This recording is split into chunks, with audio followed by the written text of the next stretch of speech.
आज महाशिवरात्रि के पावन पर्व पर जनपद मिर्जापुर में बड़े ही धूम के साथ मनाया गया।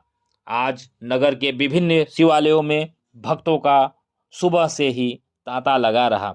बाबा की एक झलक पाने के लिए भक्त अपनी अपनी बारी का इंतजार करते रहे। महाशिवरात्रि पर भक्तों ने सुबह से ही पतित पावनी माँ गंगा के स्नान ध्यान के पश्चात जनपद के विभिन्न शिवालयों में दर्शन पूजन व जलाभिषेक के साथ साथ रुद्राभिषेक करते हुए अपनी मनोकामनाएं पूर्ण होने की भगवान भोलेनाथ से प्रार्थना किया। सबसे पहले शिवालय में प्रवेश करते समय भक्तगण नंदी के कानों में अपनी मनोकामना कही। इसके पश्चात भगवान शिव के दर्शन पूजन किए। दर्शन पूजन के पश्चात भक्तों का एक अलग ही महत्वाकांक्षा दिखी। शिवालयों के बाहर बाबा भोलेनाथ के पूजन हेतु धतूरा, माला फूल, बेलपत्र आदि की दुकानें सजी रही, जिसमें भक्तों ने अपनी अपनी आस्था के हिसाब से माला फूल व बेलपत्र धतूरा का खरीदारी करके बाबा के चरणों में आया। आज जनपद मिर्जापुर में महाशिवरात्रि के पावन पर्व पर पंचमुखी महादेव मंदिर को बड़े ही अलौकिक ढंग से सजाया गया था, जहां पर लाखों भक्तों ने आज दर्शन पूजन किया। अनुपम न्यूज आपको बता रहा है पंचमुखी महादेव मंदिर की विशेषता। पंचमुखी महादेव मंदिर में भगवान शिव के 3 स्वरूपों की पूजा होती है। महादेव के पंचमुख सृष्टि की रचना 5 तत्व अग्नि, वायु, आकाश, पृथ्वी और जल का प्रतीक है। यहाँ यह भी बता दें कि पंचमुखी महादेव मंदिर के शिवलिंग के 5 मुख हैं, जो पंचास्य उपासना के 5 नामों से अभिव्यक्त करते हैं। आज सुबह भोर यानी सूर्योदय से पहले ही भक्तगण स्नान ध्यान आदि करने के पश्चात भगवान भोलेनाथ का दर्शन पूजन की। बाबा की एक झलक पाने के लिए भक्तों की लंबी लंबी कतारें सुबह से ही लगी रहीं।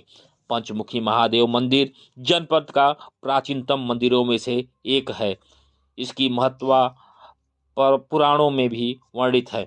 पंचमुखी महादेव के दर्शन से पूर्व के सारे पापों से छुटकारा मिल जाता है। जो भगवान भोलेनाथ की शरण में आता है उसकी सभी मनोकामनाएं पूर्ण हो जाती है।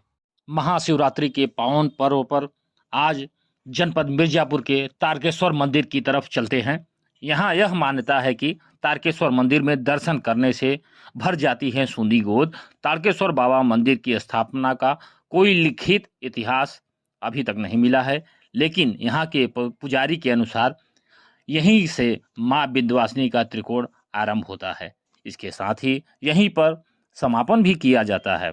जनपद में तारकेश्वर मंदिर प्राचीन मंदिरों में से एक है। इसकी महत्ता पतित पावनी माता गंगा के किनारे होने से और बढ़ जाती है। यहाँ पर देश विदेश से भी श्रद्धालु आकर दर्शन पूजन करते हैं। यहाँ के पुजारी यह बताते हैं कि त्रिकोण यहीं शुरू होता है और समापन होता है। यदि त्रिकोण करने वाले दर्शनार्थी यहाँ दर्शन न करें तो उनका त्रिकोण करना सफल नहीं माना जाता है। उन्होंने बताया कि तारकेश्वर मंदिर यहाँ गंगा अवतरण से पहले से ही विराजमान है। महादेव का यह स्थान विंध्य पर्वत के ईशान कोण में विराजमान है। तारकेश्वर मंदिर के पुजारी ने बताया कि दर्शन मात्र से संतान प्राप्ति होती है। शिव पुराण व औसनस पुराण में भी इस मंदिर की महिमा का वर्णन है। यहाँ आने वाले सभी भक्तों का भगवान शिव कल्याण करते हैं। शिवरात्रि के दिन यहाँ का मुख्य पर्व है। इस दिन यहाँ हजारों की संख्या में लोग दर्शन के लिए आते जाते रहते हैं। सबसे खास बात यह है कि यहाँ भक्तों की जो भी मनोकामनाएं होती है वो दर्शन मात्र से भगवान तत्काल पूरी कर देते हैं। यहाँ दर्शन करने से संतान की प्राप्ति होती है। उन्होंने बताया कि यहाँ दूर दराज से दर्शन करने आते हैं। जो भी भक्त यहाँ महादेव की शरण में आता है और निश्चित रूप से परम पद प्राप्त होगा। तर्केश्वर महादेव सबका कल्याण करते हैं। तर्केश्वर महादेव पर दर्शन करने आए श्रद्धालु सिर्फ बताते हैं कि बहुत समय से यह मंदिर उनके आस्था का केंद्र है। आज वो जो कुछ भी हैं भगवान भोलेनाथ की कृपा से ही हैं। उन्होंने बताया कि यहाँ दर्शन करने आने से पहले तमाम समस्याएं सामने थी, लेकिन जब से भगवान के शरण में आए हैं तब से उनकी सारी समस्याएं समाप्त हो गई हैं। इसके अलावा जो भी मुराद थी वो तत्काल पूरी हो गई। तब से आज तक वो हमेशा यहाँ ही दर्शन के लिए हमें पधारते हैं।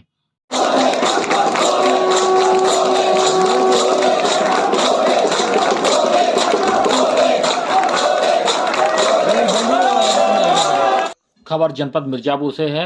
आज जनपद मिर्जापुर में महाशिवरात्रि बड़े ही धूमधाम के साथ मनाया गया।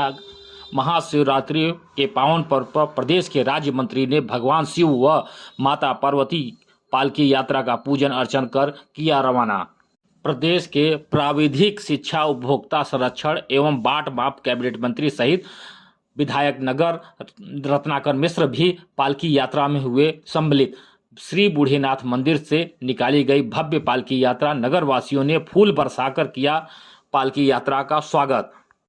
गंगा घाट पर बूढ़ेनाथ महादेव मंदिर का पूजन अर्चन किया गया। पालकी यात्रा को रवाना। खबर को विस्तार पूर्वक जानते हैं। आज महाशिवरात्रि के पावन पर्व पर नगर में स्थित बूढ़ेनाथ जी के मंदिर में भगवान शिव व माता पार्वती की भव्य पालकी यात्रा निकाली गई। पालकी यात्रा में प्रदेश के प्राविधिक शिक्षा, उपभोक्ता संरक्षण एवं बाट माप मंत्री आशीष पटेल व राज्य मंत्री स्वतंत्र प्रभार आयुष, खाद्य सुरक्षा एवं औषधि प्रसाधन दयाशंकर मिश्र दयालु, नगर विधायक रत्नाकर मिश्र, अष्ट कौशल महंत स्वामी डॉक्टर योगानंद गिरिज के साथ पालकी यात्रा में शामिल हुए। श्री बूढ़ेनाथ मंदिर प्रांगण में राज्य मंत्री दयाशंकर मिश्र दयालु के द्वारा भगवान शिव की पालकी यात्रा का विधिवत पूजन अर्चन एवं मंत्रोच्चार के साथ आरती कर पालकी यात्रा को रवाना किया गया। इस अवसर पर मंदिर के प्रांगण में स्थित भगवान बूढ़ेनाथ जी के दर्शन के लिए पूरे दिन लंबी कतारें लगी रही। इसी क्रम में माननीय राज्य मंत्री दयालु ने भी भगवान बूढ़ेनाथ जी का दर्शन पूजन किया। इस अवसर पर मंदिर प्रांगण में आयोजित भजन एवं सांस्कृतिक कार्यक्रम में लोक गायिका एवं लोक गायक एवं दल के द्वारा भगवान शिव पर आधारित अनेकों गीत सुनाकर लोगों को शिवमय करते हुए भक्ति रंग भाव किशोर से किया गया। माता पार्वती की पालकी यात्रा में नगर वधुओं द्वारा पूजन अर्चन कर कंधा देकर आगे बढ़ाया गया। पालकी यात्रा जैसे जैसे आगे बढ़ती गई वैसे वैसे जनप्रतिनिधियों व जनपद वासियों की भीड़ बढ़ती गई और भगवान शिव व माता पार्वती की आरती उतारकर मनोवांछित आशीर्वाद प्राप्त किया गया। पालकी के यात्रा को बैंड बाजा, डीजे, घोड़ा, रथ आदि के साथ बूढ़ेनाथ मंदिर से चलकर पक्का घाट पर जाकर जलाभिषेक किया गया। तत्पश्चात धुंधी कटरा, गुड़हट्टी, मुकेरी बाजार, लाल डिग्गी, इमामबाड़ा, बल्ली का अड्डा, मुजफ्फरगंज, टेढ़ी नीम होते हुए श्री बूढ़ेनाथ मंदिर पर पुनर्गमन कर समाप्त किया गया। पालकी यात्रा में मंत्रीगण, विधायक व जनपद वासियों के साथ काफी दूर तक पैदल चलकर शामिल हुए। प्रस्तुत है अनुपम न्यूज की एक रिपोर्ट। जो विगत बहुत प्राचीन परंपराओं में से एक रही है, उसी परंपराओं का निर्वहन करते हुए आज उसी श्रृंखला में उत्तर प्रदेश सरकार से माननीय दयाशंकर मिश्रा जी भी आज इस पालकी यात्रा की शोभा को बढ़ाने के लिए उपस्थित हुए हैं। यह भगवान भोलेनाथ की भक्ति का प्रेरक स्वरूप है कि आज प्राचीन नाम गिरजापुर, उस गिरजापुर में स्थित बृहदेश्वरनाथ मंदिर जो इतिहासों में अंकित है, इतिहास के पन्नों में, कालांतर में मिर्जापुर नाम पड़ गया, तमाम गतिविधियां हुई, लेकिन पुरातन नाम गिरजापुर होने के नाते यह महादेव का शयन स्थली, जिस प्रकार से हमारे यहाँ घर और दुआर होता था, तो काशी शिव की नगरी और गिरजापुर शक्ति की नगरी, शिव और शक्ति की नगरी का समागम करते हुए माननीय दयालु जी और माननीय छन्नू लाल जी काशी और गिरजापुर को एक करते हुए, एक सूत्र में पिरोते हुए आज की इस मंगलमयी पालकी यात्रा में दोनों लोग सम्मिलित हुए हैं और इसका संदेश जनमानस में बहुत अच्छा जाएगा। और महादेव से यही कामना है कि सर्वे भवन्तु न सुखिनः, सर्वे सन्तु निरामया, सर्वे भद्राणि पश्यन्ति मा कश्चित् भाग्भवेत्। इसी कामना के साथ ताकि हमारे जनपद में, हमारे प्रदेश में, हमारे राष्ट्र में सुख शांति समृद्धि बनी रहे और उस सुख शांति समृद्धि की उत्तरोत्तर वृद्धि होती रहे, इसी कामना के साथ पूजन अर्चन के लिए दयालु जी को आज यहाँ पे आमंत्रित किया गया है और महादेव का अभिषेक पालकी यात्रा में शामिल होंगे और महादेव से यही प्रार्थना भी करेंगे हमारे प्रदेश में सुख शांति ऐश्वर्य समृद्धि आरोग्यता ये सब कायम रहे। पहले तो आज महाशिवरात्रि के पावन पवित्र दिन मिर्जापुर के अपने समस्त निवासियों को ढेर सारी बधाई और शुभकामना देता हूँ और बाबा विश्वनाथ की नगरी से चलकर शक्ति की उपासना का एक महत्वपूर्ण स्थान है विंध्याचल माँ विंध्यवासिनी का। आज उन्हीं के ज़िले में यहाँ भगवान बूढ़ेनाथ जी का मंदिर है, यहाँ से पालकी यात्रा निकलती है। तो जैसा महंत जी ने कहा कि शिव और शक्ति के मिलन का आज ये अद्भुत दिन है और अवसर है। मेरा सौभाग्य है कि काशी से हमारे काशी के अग्रज, काशी की विभूति पंडित छन्नू लाल मिश्र जी भी यहाँ उनका आगमन हुआ है और मेरे जैसा एक अदना सा इंसान इस पालकी में शामिल होकर अपना सौभाग्य समझता है। तो ये मेरे लिए बहुत ही खुशी का विषय है। आज जनपद मिर्जापुर के प्रसिद्ध बूढ़ेनाथ महादेव मंदिर पर लोगों ने अपनी पूर्ण आस्था के साथ बाबा का दर्शन पूजन किया। सैकड़ों की संख्या में लाइन में लगे श्रद्धालुओं से जब अनुपम न्यूज की बात हुई कि कितने देर से आप लाइनों में लगे हैं, तो भक्तों ने बताया कि चाहे 2 घंटे बाद ही मेरा नंबर क्यों न आए, मैं तो बाबा का दर्शन करने के बाद ही जाऊंगा। भक्तों की इस आस्था को देखकर मेरा मन भी प्रफुल्लित हो उठा। बूढ़ेनाथ महादेव मंदिर की तरफ से आज के दिन ही बाबा की अलौकिक झांकी निकाली जाएगी। बूढ़ेनाथ मंदिर बहुत ही प्राचीन मंदिरों में से एक है। यहाँ पर दर्शन करने मात्र से भक्तों के सारे कष्ट दूर हो जाते हैं। इस बूढ़ेनाथ महादेव मंदिर की चर्चा बड़ी दूर दूर तक फैली हुई है। दूर दूर से लोग बाबा के दर्शन के लिए यहाँ पर आते हैं और बाबा का दर्शन कर अपनी मनोकामनाएं पूर्ण होने की बाबा के सामने अपनी आस्था व्यक्त करते हैं और बाबा उनकी आस्था को पूर्ण करते हैं। अगर आपको मेरा वीडियो पसंद आया हो तो वीडियो को सब्सक्राइब, लाइक और बेल आइकन दबाना न भूलें। आइए आपको अनुपम न्यूज बता रहा है कि वर्ष 2023 में महाशिवरात्रि का पर्व कब है और महाशिवरात्रि व्रत की प्रामाणिक और पौराणिक कथा के बारे में। तो आइए जानते हैं कि शिवरात्रि कब है। हिंदू धर्म में महाशिवरात्रि के त्यौहार का विशेष महत्व है। हिंदू पंचांग के अनुसार फाल्गुन मास के कृष्ण पक्ष की चतुर्दशी को महाशिवरात्रि का पर्व मनाया जाता है। इस साल यह तिथि 18 फरवरी 2023 को मनाई जाएगी। मान्यता यह है कि महाशिवरात्रि के दिन शिव शक्ति का मिलन हुआ था। इस दिन माता पार्वती और भगवान शंकर का विवाह हुआ था। मान्यता यह है कि इस दिन भगवान शंकर और माता पार्वती की विधि विधान से पूजा करने से भक्तों की सभी मनोकामनाएं पूर्ण हो जाती हैं।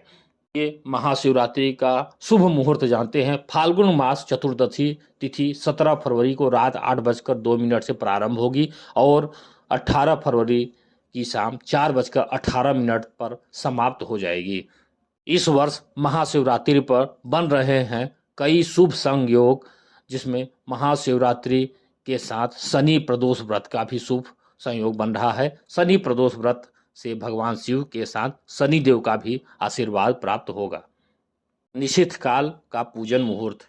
निशिथ काल का अर्थ रात्रि के 8वें मुहूर्त से है। यह समय 18 फरवरी को देर रात 12:09 से प्रारंभ होगा और 19 फरवरी को रात 1 बजे तक रहेगा। ये आपको अनुपम न्यूज बता रहा है कि महाशिवरात्रि व्रत पारण का समय क्या है। महाशिवरात्रि व्रत पारण का समय 19 फरवरी को सुबह 6:56 से दोपहर 3:24 तक रहेगा। महाशिवरात्रि की पूजन की विधि के बारे में भी अनुपम न्यूज आपको बताने जा रहा है। पहला, मिट्टी या तांबे के लोटे में पानी या दूध भरकर ऊपर से बेलपत्र, आक, धतूरे के फूल, चावल आदि डालकर शिवलिंग पर चढ़ाना चाहिए। शिवरात्रि के दिन शिव पुराण का पाठ और महामृत्युंजय मंत्र यानी ओम त्र्यंबकम यजामहे सुगंधिम पुष्टिवर्धनम उर्वारुकम बंधनान मृत्युर्मोक्षीमामृतात् या शिव के पंचाक्षर मंत्र ओम नमः शिवाय का जाप करना चाहिए। साथ ही महाशिवरात्रि के दिन रात्रि जागरण भी करना चाहिए। शास्त्रों के अनुसार शिवरात्रि का पूजा निशिल काल में करना उत्तम माना जाता है। हालांकि भक्त अपनी सुविधा के अनुसार भगवान शिव की भी पूजा कर सकते हैं। आइए आपको अनुपम न्यूज अब बताने जा रहा है महाशिवरात्रि व्रत की प्रामाणिक और पौराणिक कथा के बारे में। पूर्व काल में चित्रभानु नामक एक शिकारी था। जानवरों की हत्या करके वह अपने परिवार को पालता था। वह एक साहूकार का कर्जदार था, लेकिन उसका ऋण समय पर न चुका सका। क्रोधित साहूकार ने शिकारी को शिव मठ में बंदी बना लिया। संयोग से उस दिन शिवरात्रि थी। शिकारी ध्यान मग्न होकर शिव संबंधी धार्मिक बातें सुनता रहा।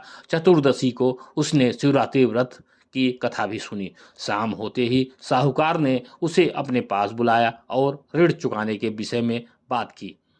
शिकारी अगले दिन सारा ऋण लौटा देने का वचन देकर बंधन से छूट गया। अपनी दिनचर्या की भांति वह जंगल में शिकार के लिए निकला, लेकिन दिन भर बंदी गृह में रहने के कारण भूख प्यास से व्याकुल हो चुका था। शिकार खोजता हुआ वह बहुत दूर निकल गया। जब अंधकार हो गया तो उसे विचार किया कि रात जंगल में ही बितानी पड़ेगी। वह वन एक तालाब के किनारे एक बेल के पेड़ पर चढ़कर रात बिताने का इंतजार करने लगा। बेल के पेड़ के नीचे शिवलिंग था जो बेल पत्रों से ढका हुआ था। शिकारी को उसका पता न चला। पड़ाव बनाते समय उसने जो टहनियाँ तोड़ी वे संयोग से शिवलिंग पर ही गिरती चली गई। इस प्रकार दिन भर भूखे प्यासे शिकारी का व्रत भी हो गया और शिवलिंग पर बेलपत्र भी चढ़ गए। एक पहर रात्रि बीत जाने पर एक गर्भवती हिरणी तालाब पर पानी पीने पहुंची। शिकारी ने धनुष पर तीर चढ़ाकर ज्यों ही प्रत्यंचा खींची। हिरण बोली, मैं गर्भिणी हूँ, शीघ्र ही प्रसव करूँगे। तुम एक साथ 2 जीवों की हत्या करोगे, जो कि ठीक नहीं है। मैं बच्चे को जन्म देकर शीघ्र ही तुम्हारे समक्ष प्रस्तुत हो जाऊंगी, तब मुझे मार लेना। शिकारी ने प्रत्यंचा ढीली कर दी और हिरणी जंगली झाड़ियों में लुप्त हो गई। प्रत्यंचा चढ़ाने तथा ढीली करने के वक्त कुछ बिल्व पत्र अनायास ही टूटकर शिवलिंग पर गिर गए। इस प्रकार उससे अनजाने में ही प्रथम पहर का पूजन भी संपन्न हो गया। कुछ ही देर बाद एक हिरणी उधर से निकली। शिकारी की प्रसन्नता का ठिकाना न रहा। समीप आने पर उसने धनुष बाण चढ़ाया। तब उसे देख हिरणी ने विनम्रता पूर्वक निवेदन किया कि हे शिकारी, मैं थोड़ी देर पहले ऋतु से निवृत्त हुई हूँ, कामातुर विरहिणी हूँ, अपने प्रिय की खोज में भटक रही हूँ। मैं अपने पति से मिलकर शीघ्र ही तुम्हारे पास आ जाऊंगी। शिकारी ने उसे भी जाने दिया। इसी प्रकार 2 बार से शिकार को खोकर उसका माथा ठनक गया। वह चिंता में पड़ गया। रात्रि का आखिरी पहर बीत रहा था।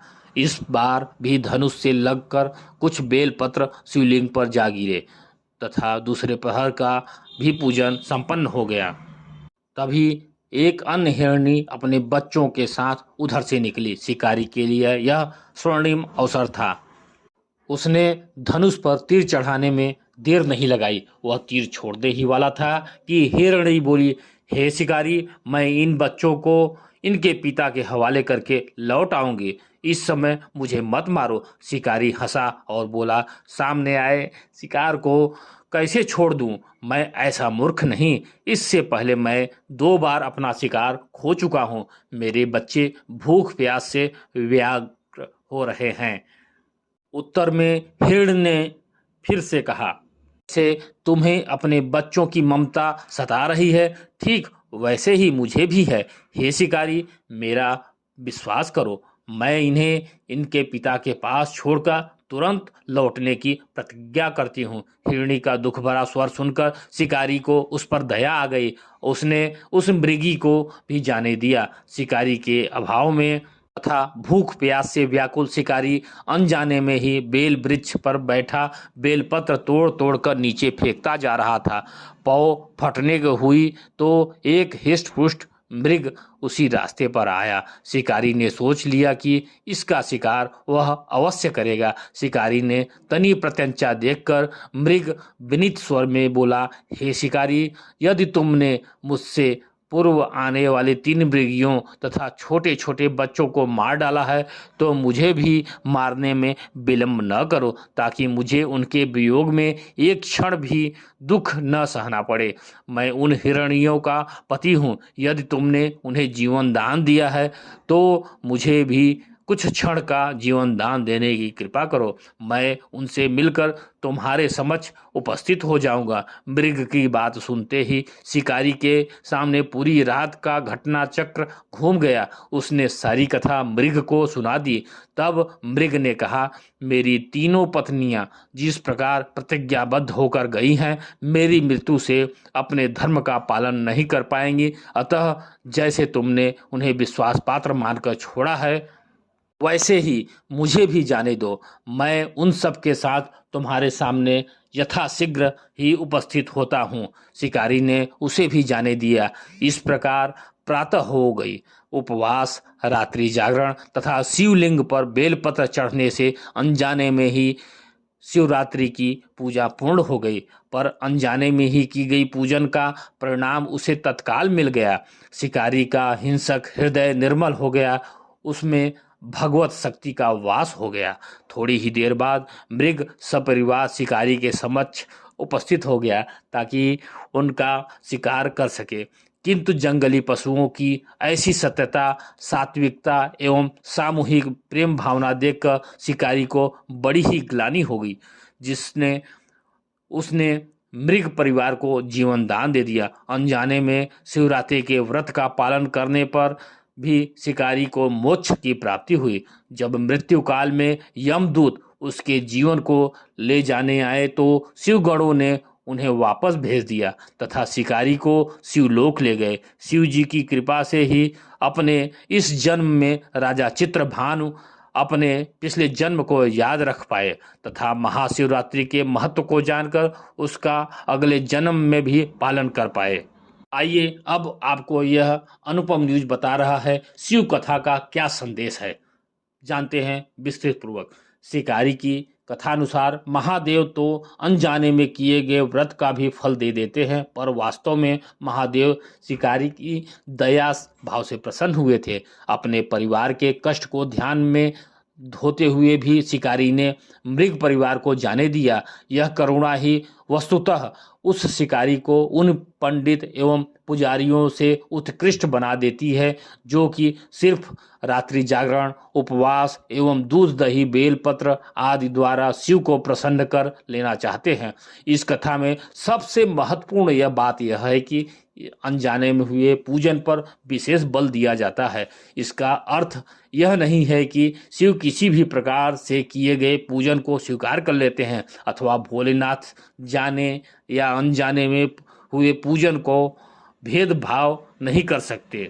वास्तव में वह शिकारी शिव पूजन नहीं कर रहा था। इसका अर्थ यह भी हुआ कि किसी तरह के किसी फल की कामना भी नहीं कर रहा था। उसने मृग परिवार को समय एवं जीवन दान दिया जो कि शिव पूजन के समान है। शिव का अर्थ कल्याण होता है। उन निरीह प्राणियों का कल्याण करने के कारण ही वह शिव तत्व को जान पाया तथा उसका शिव से साक्षात्कार हुआ। परोपकार करने के लिए महाशिवरात्रि का दिवस होना भी आवश्यक नहीं है। पुराण में 4 प्रकार के शिवरात्रि पूजन वर्णन है। मासिक शिवरात्रि, प्रथम आदि शिवरात्रि तथा महाशिवरात्रि। पुराण वर्णित अंतिम शिवरात्रि है नित्य शिवरात्रि। वस्तुतः प्रत्येक रात्रि को ही शिवरात्रि है। अगर हम उन परम कल्याणकारी आशुतोष भगवान में स्वयं को लीन कर दें तथा कल्याण मार्ग का अनुसरण करें, वही शिवरात्रि का सच्चा व्रत होता है।